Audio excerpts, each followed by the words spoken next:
Hello and welcome to Tarot Tuesday for the week of July 16th. I'm Karen Monaco, owner and creator of Stars in Her Eyes, a faith-focused business that supports women in unlocking their divinity, rising into their purpose, and just accessing and going further along on their spiritual evolution through the use of some sacred tools like astrology, tarot, numerology, channeling, all sorts of good stuff. So we have this week quite a bit going on energetically. We have the full moon hanging out in Capricorn and a partial lunar eclipse. And so what we're seeing is some father-mother issues coming to the surface. But the beautiful thing is that we're enabled, or we're kind of being empowered to multitask a little bit so that we're not just having to chip away at the maternal aspect of our shadow, but we can also start to work that alongside the father aspect. And so some things that would typically take us a little bit longer to process and digest and heal, we're actually being shown that there are ways to do that simultaneously and kind of leap us further onto our spiritual path. So one of the things that we really want to take a look at, whereas it is the mother and father, is what are those dynamics mirroring to us? And I read a quote earlier this week that helped me to understand the mirror a lot, the idea of the mirror a lot better than I have in the past. And so this is from Cassidy Kane of Twin Flames 1111. When talking about the mirror, she said that this is reflecting in some way the energy you hold towards yourself. So if you're at work and your boss is disrespecting you, taking a look at that and knowing that it's showing you that there are ways that you are disrespecting yourself. And that kind of works throughout relationships, situations, that inner work. So that's a little tip that you can use to propel you further on your journey. When we're looking at the Cancer, the sign of Cancer is the sign of the mother archetype, and the sign of Capricorn is the sign of the father archetype. So those are kind of sitting in opposition in the sky right now, or the sun and the moon are sitting in opposition in those signs, which is where we see that coming together of the energy. And with that eclipse, it can make it feel almost like we're going to war with those wounds, and we just have to see it for what it is, an amazing time to do that work simultaneously. And so this week with Tarot Tuesday, I pulled a total of 6 cards, 3 different piles, which you selected in that picture just following the video portion of Tarot Tuesday. And so what I asked the cards is, what goddess is supporting my lovely ladies, and what are her words of encouragement to you? And so if you picked the cards over towards the left, you received the goddess Rhiannon, who is a Celtic sorceress, alongside warrior woman. And so if you're curious, because these decks are amazing, this is from Doreen Virtue's Goddess Oracle and Rebecca Campbell's Work Your Light. And so what you're being asked to do is to set your intention to heal and know that you have both the magic, so you have that enchantress inside you, and you have the warrior woman inside you that is beyond capable of doing the work yourself. So what I'm gathering from this card is that you might be relying a little bit too much on prayer and meditation and hoping that your guides are going to just kind of take care of it. And these cards are saying you have to play a little bit more of an active role. And so I also see a lot of, women that are kind of stuck in the same spot. And if you've gotten messages, the same messages in Tarot Tuesdays prior, you're being asked to return to them and start addressing them. So don't just show up each week to get a new card, making sure that you work through each lesson that you're being offered. So how can you play a more active role? What magic can you see?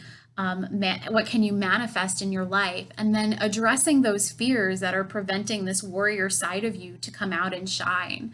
So you're kind of, if you need a visual, imagine yourself with a nice enchantress wand doing some in manifesting some pure intention setting, some really to the heart of it, and then your sword where you're just kind of slaying your demons and moving forward. So really powerful cards. You're actually being called up, and you can no longer sit in the wings and just kind of wait for things to happen for you. This is a time where you need to be a more active participant in your journey. So if you picked that card, definitely hop over or even just drop it in the comments of the video, and let me know how that resonates. Let me know what magic you're going to work, what area of life you're going to shift your focus towards, how you're going to wave that magic wand, but then how you're also going to use that sword. How have you been kind of playing small? Okay, powerful card or powerful cards, especially when we see them, like I said, right next to each other. It's almost like polar opposites. We have this woman working magic and then this woman slaying. But when we, merge them, and if you think about father and mother coming together so that we can wage war on those wounds, you are told you have absolutely everything you need to chip away at it. Okay, so center cards, almost a completely opposite message. One of my favorite goddesses. So what you got is Kuan Yin and Council of Light. So I'm gonna, kind of guess that you guys are functioning already as this warrior woman enchantress. You're working super hard on your path. You're actively going out, you're having the healing sessions, you're sitting and doing your meditation, you're processing. You're actually being asked to give up some of the path, to actually let it go up into the hands of your council of light, so your helpers in the heavenly realms or in the subtle realms, to show yourself some compassion, to address where you're not being so compassionate towards others. So this is a big deal right now.